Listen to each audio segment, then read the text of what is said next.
guiado tu camino y a tu lado siempre está. Sus promesas cumplirá y a su tiempo lo verás. Eres parte del pueblo de Dios, Él te levantará, te restaurará y tu victoria llegará. Fuiste llamado y escogido, a su voz has respondido. Es tiempo de creer. Centro Victoria, nacimos para vencer.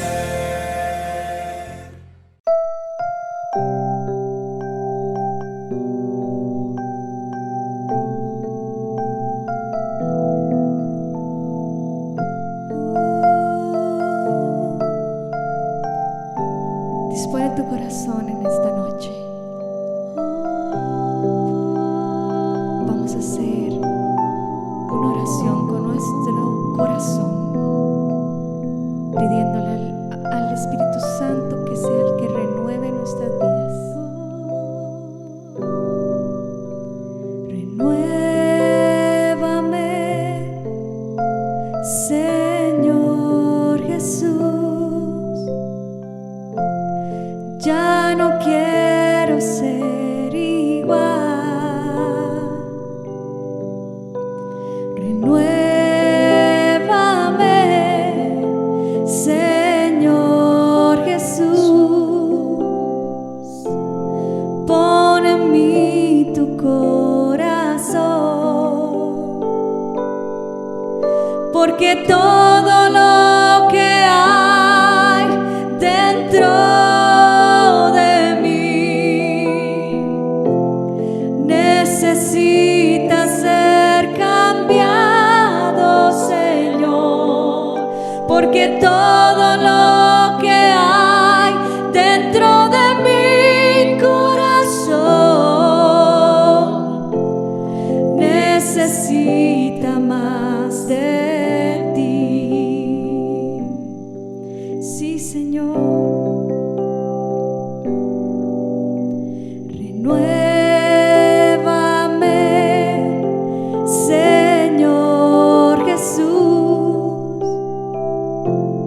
Ya no quiero ser igual. Renuévame, Señor Jesús. Pon en mí tu corazón, porque todo lo que hay dentro necesita ser cambiado, Señor, porque todo lo que hay dentro de mi corazón necesita más de ti. Oh sí, Señor, dile al Señor que te renueve. Necesitamos más de su presencia, más de su toque, porque todo lo que hay dentro de mí necesita ser cambiado, Señor, porque todo lo que hay dentro de mi corazón necesita más de ti. Dile al Señor que necesitas más de Él. Necesita más de ti. Necesito de ti. Necesita más de ti.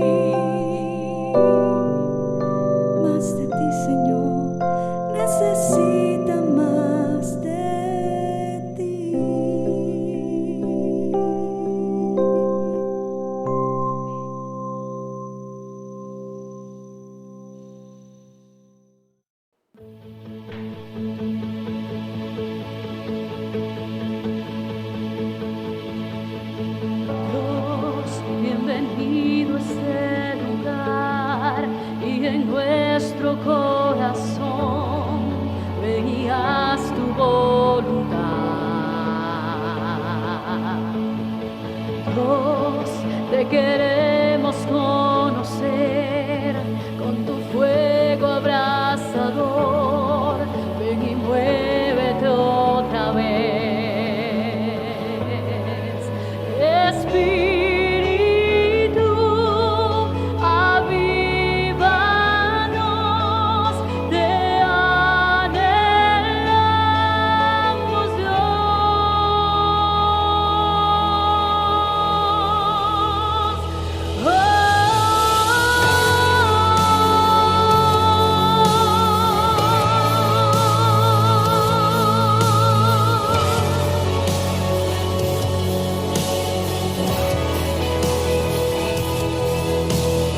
Ante tu gloria y majestad, sabemos que aquí estás para darnos libertad. Entrónate en nuestra adoración, asombroso eres, Señor, con tu presencia llénanos. Espíritu, avívanos, te anhelamos, Dios. Espíritu, avívanos, te anhelamos, Dios. Espíritu, avívanos, te anhelamos,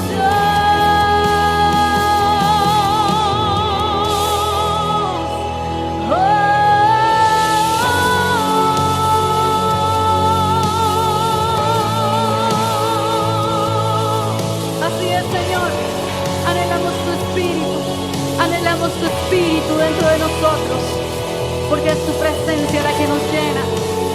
Es tu Santo Espíritu que se mueve, que transforma, que renueva. Te adoramos tan solo a ti, oh Señor. Derrama tu poder, abre tu cielo, Señor, que se abre el cielo. Muévete, Señor, venga aquí tu reino. Oh gran Dios, que se abra el cielo. Muévete, Señor, venga aquí tu reino. Oh gran Dios, que se abra el cielo. Muévete, Señor, venga aquí tu reino. Oh gran Dios, no hay cielo cerrado, se abre, tu reino se mueve aquí. En ti está nuestra esperanza. Oh gran Dios,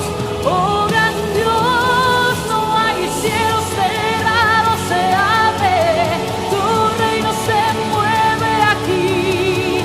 En ti está nuestra esperanza. Oh gran Dios, oh gran Dios,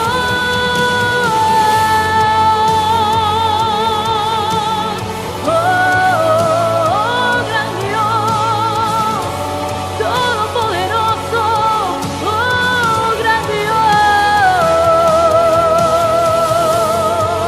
Te adoramos, exaltamos hoy tu santo nombre.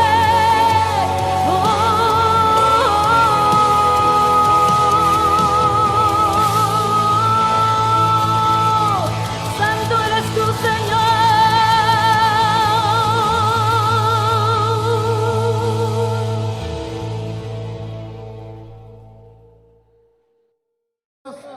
Alguien puede confesar fuerte que la Biblia es la palabra indestructible de Dios, que yo soy todo lo que ella dice que soy, que yo tengo todo lo que ella dice que tengo y que yo puedo hacer todo lo que ella dice que puedo hacer. Y esta noche una semilla poderosa será plantada en mí y en cada uno de ustedes. Recibimos al pastor Yamil Jiménez con un aplauso.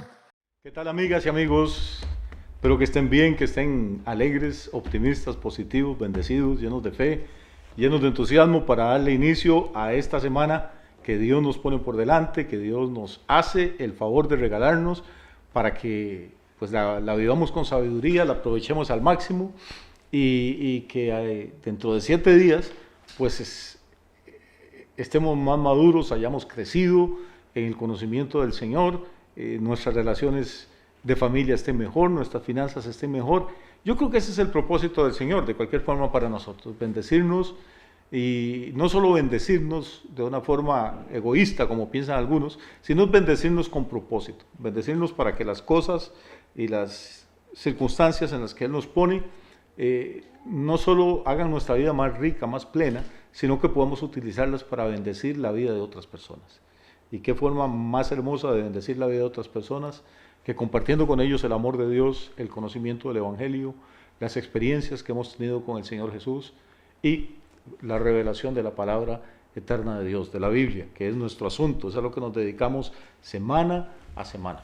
Y aprovecho la oportunidad, como siempre, para agradecerles pues su fidelidad al programa, su fidelidad al ministerio, y en cualquier lugar del planeta donde nos estén viendo, de verdad, oramos para que Dios les alcance con su misericordia y con su fidelidad cada día.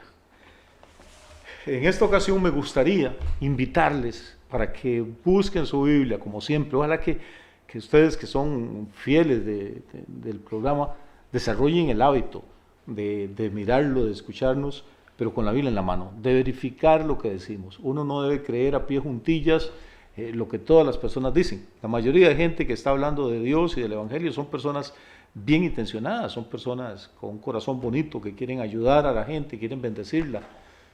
Hay una minoría ínfima de gente con la que hay que tener cuidado, y hay otros que tal vez tienen buenas intenciones, pero no tienen todavía como suficientemente claro el panorama, y entonces se puede prestar para confusión. Por eso siempre, no importa a quién estemos escuchando, es necesario comprobar que lo que estamos oyendo tiene arraigo bíblico, tiene base bíblica, que no se contradice con el corpus, con la revelación doctrinal de la palabra de Dios. Hoy me gustaría invitarlos para que vayamos al Antiguo Testamento, a un libro precioso, un libro espectacular.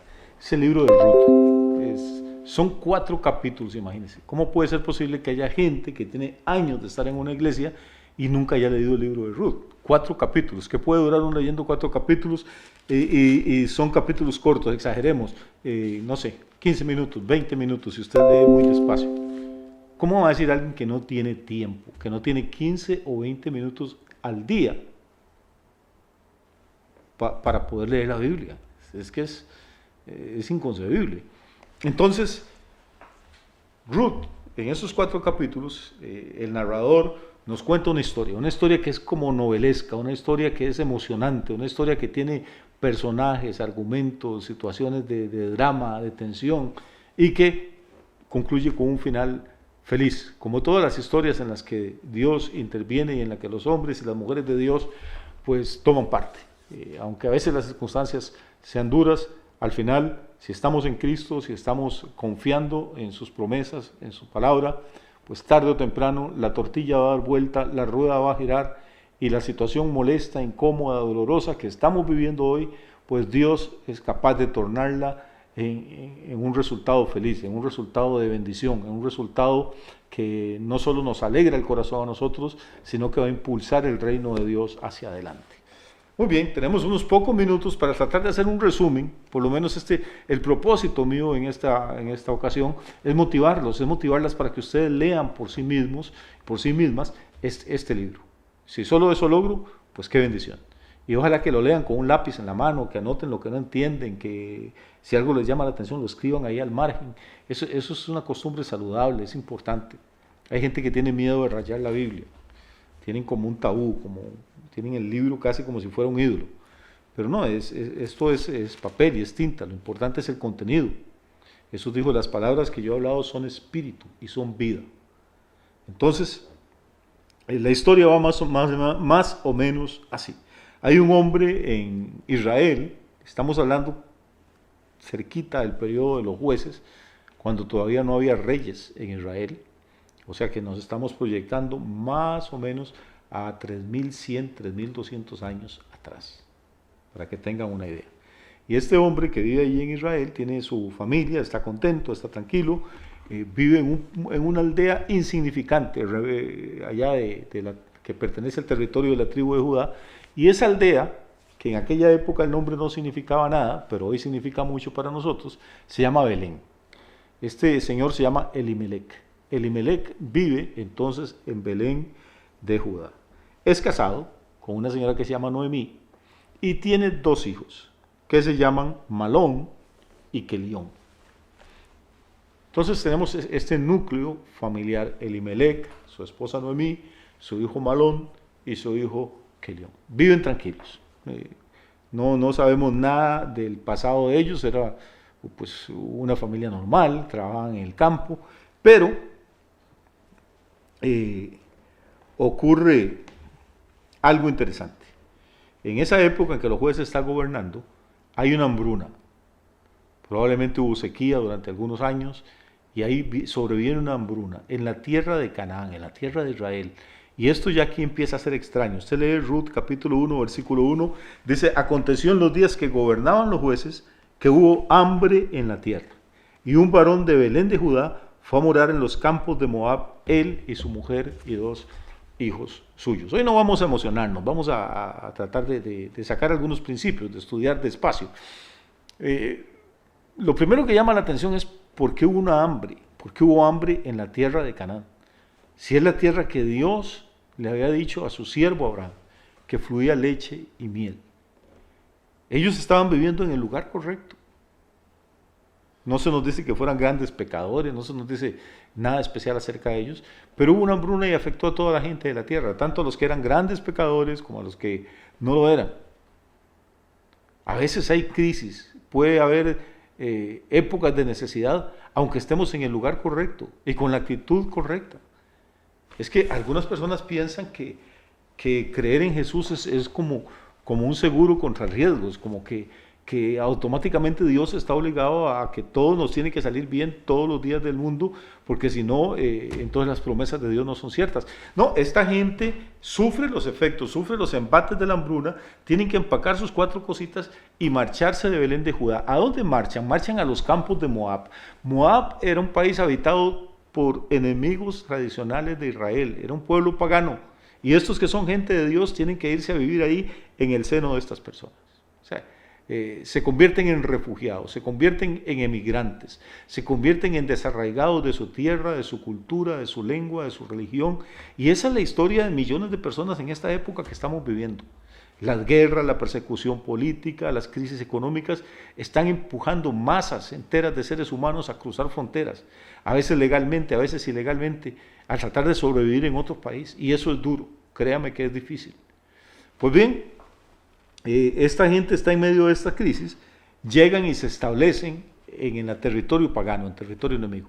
¿Qué dice el versículo 3 del capítulo 1? Dice: murió Elimelec, marido de Noemí, y quedó ella con sus 2 hijos, los cuales tomaron para sí mujeres moabitas, cosa que no estaba permitida por la ley. Pero esta familia, el resto de esta familia, que es Noemí, que ahora es viuda, queda con sus 2 hijos y no tienen ninguna esperanza de volver a Israel. Sus hijos ya están adultos, ya están grandes, y deciden casarse. Toman 2 mujeres de Moab. Parece como que esta doble boda compensa un poquito el dolor por la pérdida de Elimelec, por el fallecimiento de Elimelec. Y que después de ese golpe, primero salir de su país, segundo, ver morir a su esposo y padre, pues que ahora las cosas le empiezan a ir un poquito mejor a esta familia. Nada más que el versículo 5 dice que unos 10 años después de esta boda, murieron también los 2, Malón y Kelión, quedando así la mujer desamparada de sus 2 hijos y de su marido. Cuando uno piensa que ya las cosas no podían ir peor, que ya habían empezado a mejorar, viene un golpe todavía más devastador, viene un golpe más fuerte. No sé si usted ha tenido esa experiencia en la vida, pero hay épocas, lo que nosotros le llamamos las rachas, en las que se sucede un problema tras una complicación, tras un dolor, y uno como que no ve cuándo va a parar esta situación. Yo no quiero pensar cuál era la situación emocional de Noemí, pero piense por un momentito, viuda, muere primero uno de sus hijos, muere después su segundo hijo, queda desamparada. Eso es lo que dice el texto, eso es lo que indica el Espíritu Santo. Una mujer viuda en aquella época, las mujeres no iban a estudiar, no iban a la universidad, no había oficinas donde trabajar. Una mujer viuda era la persona más vulnerable que usted pueda imaginarse. Y para peores queda con 2 nueras. Entonces tenemos un grupo de 3 mujeres que no pueden ganarse la vida y que no tienen mucha opción tampoco.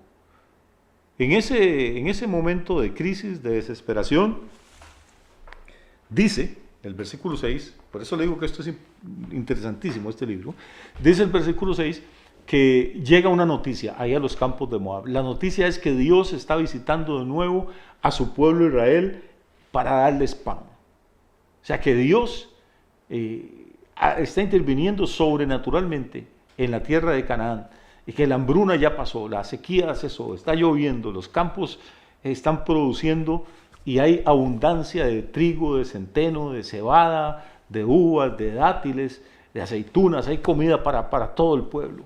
Y entonces Noemí, que recordemos es israelita, pues dice, yo estoy vieja, yo no me quiero morir aquí en tierra extraña, me vuelvo a mi país. Y sus 2 nueras se levantan para irse con ella.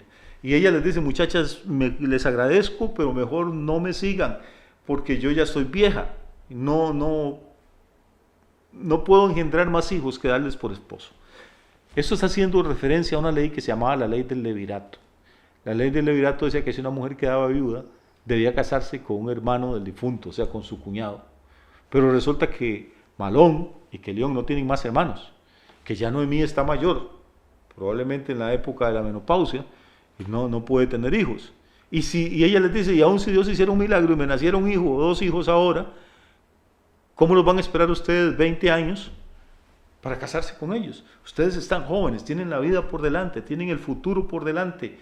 Quédense con su tierra, quédense con sus dioses, con su religión, con sus familias. Vuélvanse. Han sido buenas nueras, pero yo no quiero arrastrarlas a un futuro sin esperanza. Y bueno, una de las 2, que se llama Orfa, se decide que sí, que va a hacer caso al consejo, a la sugerencia de su suegra, y se regresa a Moab. Pero la otra, Ruth, en el versículo 16 del capítulo 1 de Ruth, le dice, no me ruegues que te deje y me aparte de ti. Este es probablemente uno de los juramentos de fidelidad más hermosos que se ha hecho en la historia de la humanidad. Se hizo hace 3000 años en las llanuras de Moab. Y se ha repetido millones de veces. Hombres y mujeres, parejas de novios, esposos, esposas, gente que quiere comprometer su vida con otras personas, ha repetido este juramento. Dice así, no me ruegues que te deje y me aparte de ti, porque donde quiera que tú fueres, iré yo, y donde quiera que vivieres, viviré. Tu pueblo será mi pueblo, y tu Dios mi Dios. Voy a renunciar a mi nacionalidad, a mi país, a mi religión.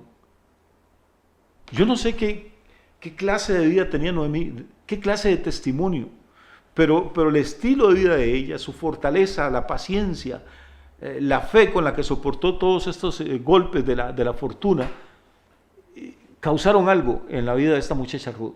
Y ella dijo, esta no es cualquier mujer, esta es una mujer extraordinaria, es una mujer fuera de serie. ¿Qué confianza tiene en su Dios? ¿Qué confianza tiene en que su Dios, a pesar de todo, es un Dios fiel y justo y que la va a sacar adelante? Ella dice, yo voy a renunciar a mi país, voy a renunciar a mis dioses y te voy a seguir. Y donde tú murieres, dice el versículo 17, moriré yo y allí será sepultada. Así me haga Jehová y aún me añada que solo la muerte hará separación entre nosotros dos. Esto es conmovedor, es una escena de las mejor logradas en la literatura universal.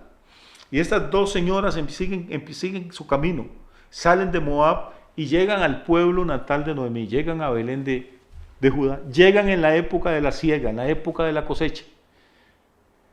Y la gente rapidito se entera de la historia, de lo mal que le fue a Noemí cuando se fue de Israel, y que pues se fue con esposo y 2 hijos, y vuelve sin esposo, sin hijos, pero con una nuera. Y esta nuera es una muchacha esforzada y trabajadora, que su suegra la manda a los campos donde se está cosechando, y según la ley, los dueños de los campos cuando cosechaban tenían que dejar en el borde de sus terrenos, deberían dejar algunas plantas con cosecha, que no se tocaban. Eso era para que los pobres pudieran ir y cosechar ellos mismos, lo cual me parece muy bonito. Primero, le evita al pobre la humillación de tener que pedir limosna, tener que pedir pan.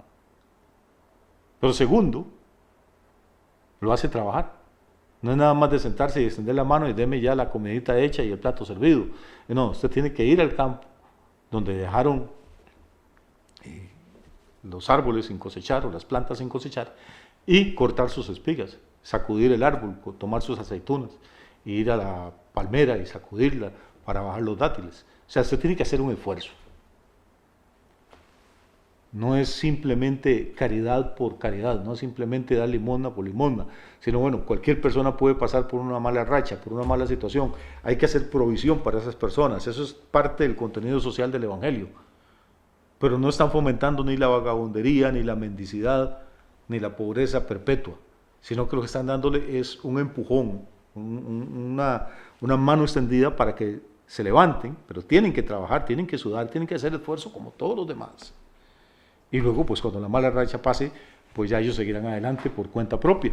A mí me parece muy interesante, me parece que son principios que incluso se podrían aplicar en nuestro mundo moderno, donde los gobiernos a veces por ganar votos y ganar clientes, pues lo que hacen es regalar el dinero que no es de ellos, que es de los impuestos de todos, a manos llenas, a veces a quien lo necesita y a veces a quien no lo necesita también, sin pedir a cambio nada, sin pedir ningún esfuerzo, sin pedir ningún servicio comunal, sin pedir ninguna constancia de que el dinero que se les está regalando, las cosas que se les están dando, se utilizan de la forma en que se había pactado originalmente. Pero bueno, esto es otro tema. Curiosamente llegan entonces en el tiempo de la siega y hay un hombre rico, el hombre más rico del pueblo, que se llama Booz. Y este hombre tiene equipos de segadores y segadoras, de gente que recolecta el grano para él y que lo almacena. Y empieza a notar que hay una muchacha nueva que trabaja con una eficiencia, con unas ganas, con un esfuerzo, y que no solo trabaja de sol a sol, sino que cuando le dan parte del grano de su salario, ella toma una parte y se la lleva para la casa, de la comida que le sirven, lleva para la casa, y averigua, y es que la lleva para su suegra. Esta muchacha no amaba a su suegra solo de palabras, sino que estaba gastando su vida, su juventud y su fuerza también para alimentar a aquella señora mayor. Y finalmente, no les voy a contar toda la historia porque mataría la emoción y el drama del libro, pero finalmente Booz queda tan impactado, que ya es un hombre mayor también, con el trabajo de esta muchacha, que se le acerca, empieza a hablar, entra en una relación con ella, terminan casándose. Ya para el capítulo 3, la relación está en marcha. Capítulo 4, se casan y Booz redime, recupera, recompra las tierras que habían pertenecido a la familia de Noemí. Y ahora esta mujer ya no solo va a comer de lo que le lleva su nuera, ahora ya va a tener sus propios campos. Y al comprar las tierras, adquiere el derecho legal para casarse con Ruth.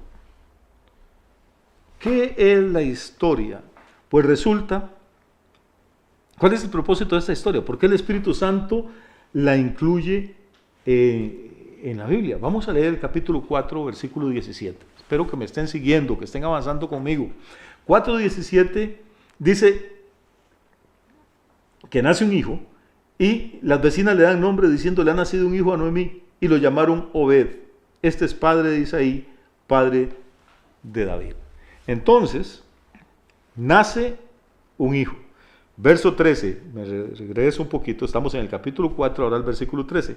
Booz pues tomó a Ruth, y ella fue su mujer, y se llegó a ella, y Jehová le dio que concibiese y diese a luz un hijo, Ruth. Y las mujeres le decían a Noemí: alabado sea Jehová, que hizo que no te faltase hoy pariente, cuyo nombre será celebrado en Israel, el cual será el restaurador de tu alma, y te sustentará tu vejez, pues tu nuera, que te ama, lo ha dado a luz, y ella es de más valor para ti que 7 hijos. Esa es la evaluación que hace la gente de la comunidad, la gente de Belén de Judá con respecto a lo que le está pasando a Noemí. Dios, a través de Noemí, está revelando una parte de su propósito para su pueblo, y es importante que entendamos esto. Noemí y Ruth tienen un pacto, no de sangre porque son suegra y nuera, pero tienen un pacto de lealtad, de comunión, de compartir su destino juntas hasta la muerte. Y esta muchacha Ruth, que nació en Moab, que era pagana, que creció adorando a otros dioses, de pronto se ve en Israel. Se ve en Israel y se convierte, porque el versículo 13 dice que Jehová le dio a Ruth, fue Jehová, que concibiese y diese a luz un hijo. Y este hijo se va a llamar Obed, que significa siervo, y va a ser, dicen las vecinas, el que va a restaurar el alma de Noemí. Y la vejez de Noemí va a ser completamente diferente. Ahora no tiene esposo, no tiene hijos, pero tiene a la par suya una mujer y tiene un niño que le va a restaurar el alma, recupera sus posesiones y su destino cambia. ¿Cuántos años de sufrimiento, cuántos años de problemas, cuántos años de dificultades terribles pasó Noemí? Pero al final de la historia, como le dije, es un final feliz, porque Dios es un experto en finales felices. Dios es un experto en cambiar la noche en día, cambiar el lamento en baile, cambiar la cautividad en liberación, cambiar la enfermedad en salud, el pecado en santidad, la muerte en vida, las tinieblas en su luz admirable. Dios es el que hace nuevas todas las cosas. Ignoro cuál sea tu situación en este momento, ignoro cuál sea tu problema, pero Dios puede cambiarlo de la noche al día, si así lo quiere. El pueblo de Israel se acostó esclavo una noche en Egipto y la mañana siguiente eran libres. Pero también puede ser un proceso que demore años, como le tomó a Noemí. No hay ninguna garantía, no hay ninguna promesa que diga Dios en un día o en una semana o en un año va a cambiar tu situación. Lo que hay es una seguridad absoluta de que ninguna cosa que el enemigo lance contra nosotros nos va a destruir, sino que en todas estas cosas somos más que vencedores por medio de aquel que nos amó. No te va a destruir el problema que estás pasando, la situación que estás viviendo en tu salud, en tus finanzas, en tu relación familiar, en tus emociones, no va a acabar contigo si te dispones a permanecer fiel a Dios. Tarde o temprano Dios va a traer liberación, Dios va a traer refrigerio, Dios va a poner bálsamo en tus heridas. El Dios de la Biblia no cambia, es el mismo ayer, hoy y por todos los siglos. Sus principios son eternos. No podemos encontrar en las Escrituras un caso en que Dios haya faltado a sus promesas, un caso en que Dios haya dejado en la estacada a uno de sus siervos o sus siervas. Siempre hay un propósito, aún en medio de la adversidad, del dolor, del problema, siempre, aunque no lo estemos viendo en ese momento, al final de la jornada vamos a entender por qué ocurrieron esas cosas. Ahora bien, estamos viendo aquí también algo importante, porque la gente dice, pastores, pero ¿por qué es que en el Antiguo Testamento Dios solo elegía al pueblo de Israel? No, el pueblo de Israel era el pueblo electo, el pueblo escogido por Dios, pero Dios bendijo, como esa naturaleza, a gente de todas las naciones. Aquí vemos a una moabita que está entrando al pacto, que está entrando a ser injertada en este tronco que era la simiente de Abraham. Y no solo eso, no solo llega esta mujer a Israel, sino que encuentra esposo, y no cualquier esposo, encuentra un hombre acaudalado, con tierras, con siervos, con recursos económicos, y tiene un hijo de ese esposo. ¿Cómo se llama el hijo? Muy bien, el hijo se llama Obed, que significa siervo. Y cuando llegamos al final, el último versículo del libro de Ruth, que es el versículo 22, dice que este Obed engendró a Isaí, e Isaí engendró a David. Y ya ahora estamos hablando del rey David. Termina el periodo de los jueces y da inicio el periodo de la monarquía, o lo que conocemos como los reyes. Entonces, Obed engendra a Isaí, e Isaí engendra a David. O sea, Obed era el abuelo, el antepasado directo del rey David. ¿Y qué nos importa eso a nosotros? Bueno, que este Obed era hijo de una pagana, era hijo de una moabita. Eso quiere decir que en el plan de Dios, desde el principio, ha habido un espacio para los gentiles, para los que no nacimos judíos. Y no cualquier espacio, esto es un espacio de privilegio. Ruth, que era la madre de Obed, llega a ser entonces la abuela de Isaí, llega a ser la bisabuela del rey David. Y repito, ¿qué importancia tiene esto para nosotros? Bueno, que el rey David es un antepasado directo o el antepasado directo del Señor Jesucristo. A eso se le conoce como la raíz de David. La Biblia dice que él era del linaje de David. Quiere decir que, vea qué interesante, quiere decir que el hambre que hubo en Canaán, esa hambre que empujó a Elimelec y a Noemí, a Quelón y a Malón, que los empujó a viajar hasta Moab y permanecer allá más de 10 años, tuvo un propósito que nadie podía entender en aquel momento. El propósito era atraer, con el testimonio de Noemí, atraer a Ruth, llevarla a esta moabita, a esta mujer nacida pagana, llevarla a Israel, casarla con un hombre que se llamaba Booz, poderoso,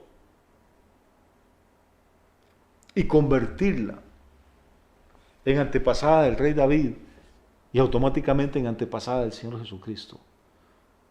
Es solo cuando vemos las cosas en retrospectiva que podemos empezar a tener cierta claridad, cierta luz de por qué a veces Dios permite tantas cosas difíciles y dolorosas en la vida de sus hijos y de sus hijas. Pero yo podría, obviamente no tenemos tiempo, pero podría continuar con este tema quizá durante horas, porque es un tema extraordinariamente rico. Cuando uno empieza a leer y a estudiar un poquito, dejemos por ahí el libro de Ruth quedito y vamos un momento al Nuevo Testamento, el primer libro del Nuevo Testamento, que es el Evangelio según Mateo.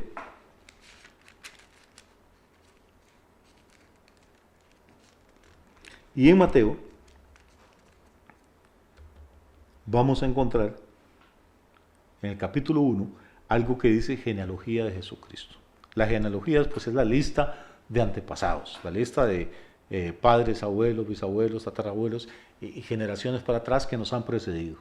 Entonces Mateo nos da una versión de la genealogía de Jesús en el capítulo 1.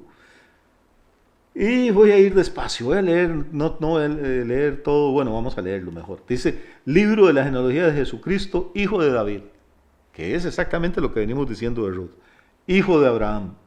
Abraham engendró a Isaac, Isaac a Jacob, Jacob a Judá y a sus hermanos. Judá engendró de Tamar a Fares y a Zara, Fares a Esrom y Esrom a Aram. Aram engendró a Aminadab, Aminadab a Naasón y Naasón a Salmón. Uno a veces dice, ¿para qué el Espíritu Santo puso esta lista de nombres tan raros? Seamos honestos, tan aburridos ahí en la Biblia. Hay un propósito, amigo, hay un propósito. Verso 5 dice, verso 4, Aram engendró a Aminadab, Aminadab a Naasón.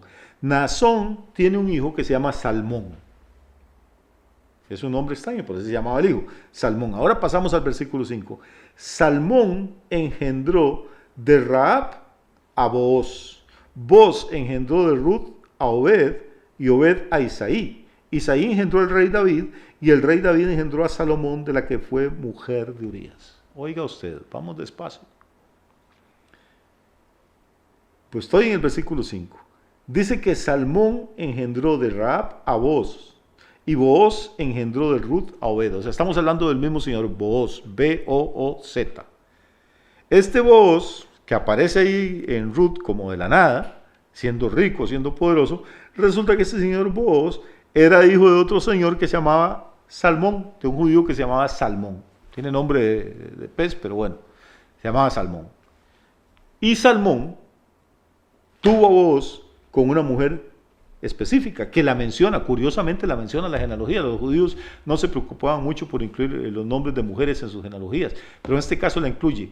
Estamos en Mateo capítulo 1, versículo 5. Dice, Salmón engendró de Rahab a Booz. ¿Sabe quién era Rahab?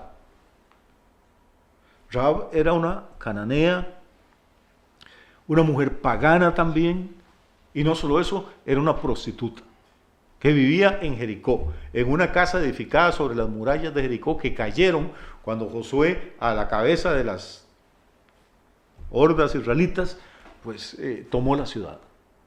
Y Rahab se había comportado bien con unos espías que Josué había mandado, tuvo temor de Dios a pesar de su profesión y de la vida tan difícil que llevaba, y los espías le prometieron: cuando tomemos esta ciudad te vamos a preservar la vida a ti y a tu familia. Entonces vamos atando cabos. Tenemos a este hombre Booz, que es como el héroe de la película, y Ruth de la heroína, que se casan y tienen un hijo muy bonito que se llama Obed, que se convierte en antepasado de David y por lo tanto en antepasado del Señor Jesucristo. Pero ¿de dónde sale Booz? Sale de la unión, del matrimonio de un israelita que se llama Salmón con una cananea, con una prostituta que se llama Rahab. Y ahí aparece en la genealogía de Jesús.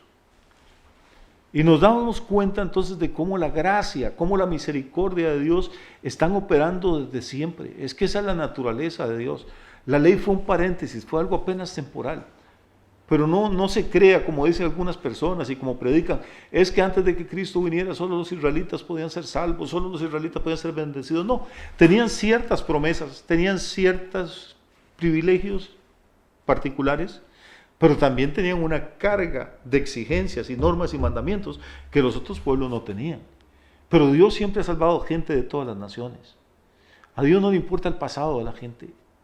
Esta señora Rahab se acostó una noche siendo prostituta, sin esperanza, sin saber o sabiendo o temiendo que las tropas israelitas iban a tomar la ciudad dentro de pocos días y que iban a pasar a cuchillo a todo el mundo. Esa mujer estuvo en un tris de perecer en la masacre de Jericó. Pero en un momento dado fue movida a compasión, fue movida a misericordia, le salvó la vida a los 2 espías que Josué había mandado, dio testimonio de que ella tenía temor y que conocía el poder del Dios que tenían los israelitas. Y esa fe, dice en Hebreos 11, que por la fe Rahab la ramera fue preservada, fue salvada.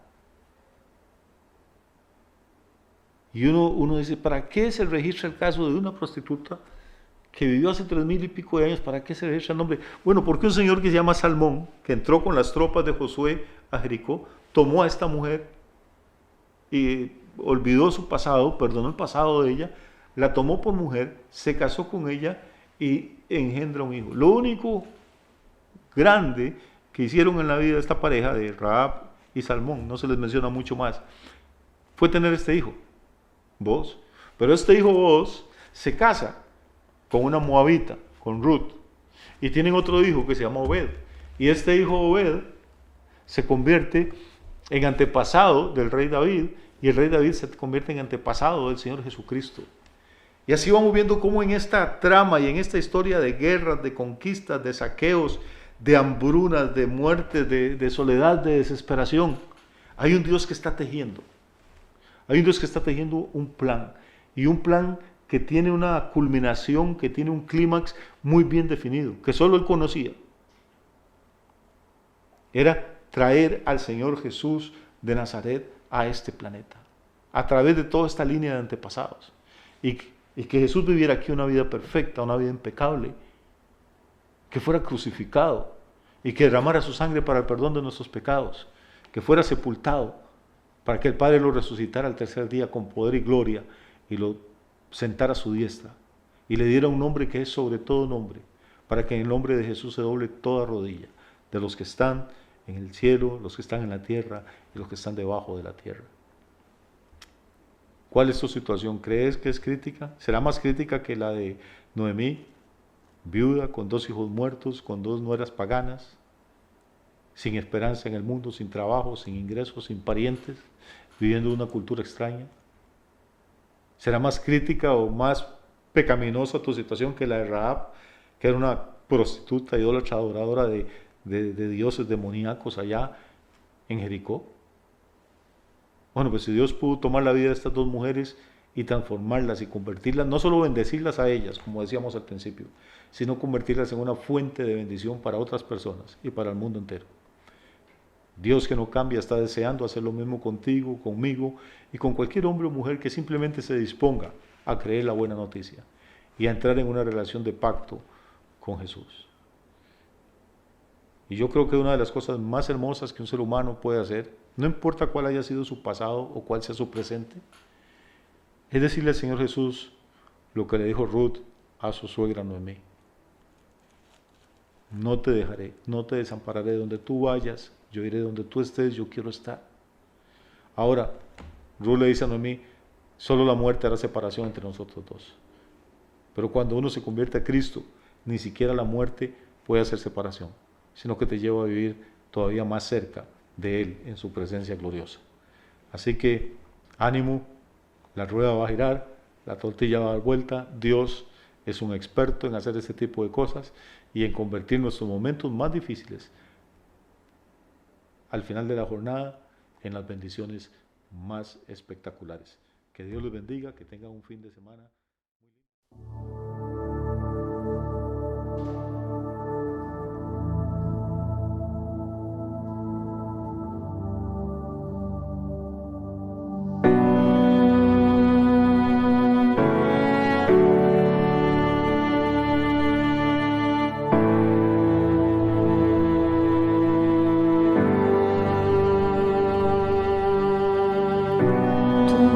Me llama a las aguas donde mis pies pueden fallar, y ahí te encuentro en lo incierto, caminaré sobre el mar. A tu nombre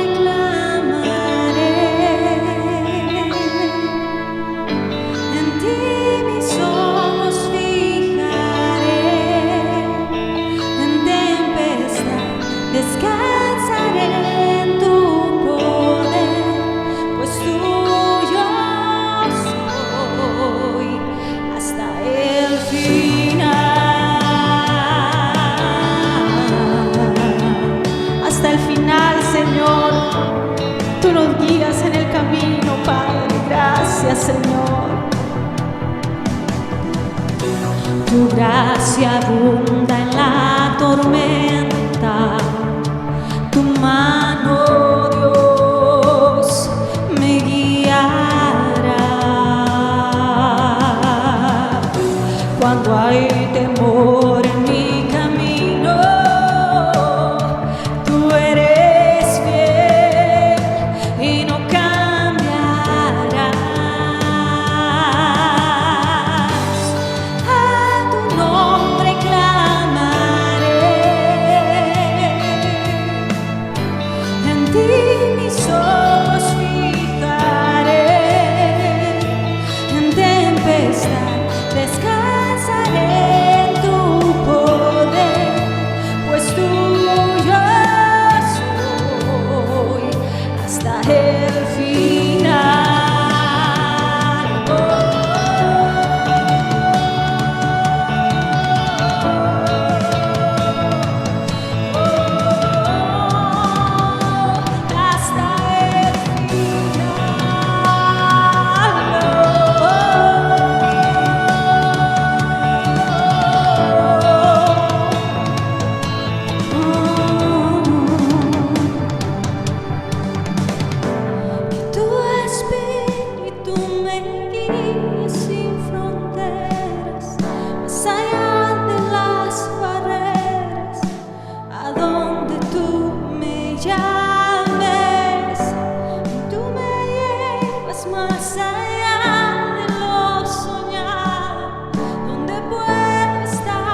ha guiado tu camino y a tu lado siempre está. Sus promesas cumplirá y a su tiempo lo verás. Eres parte de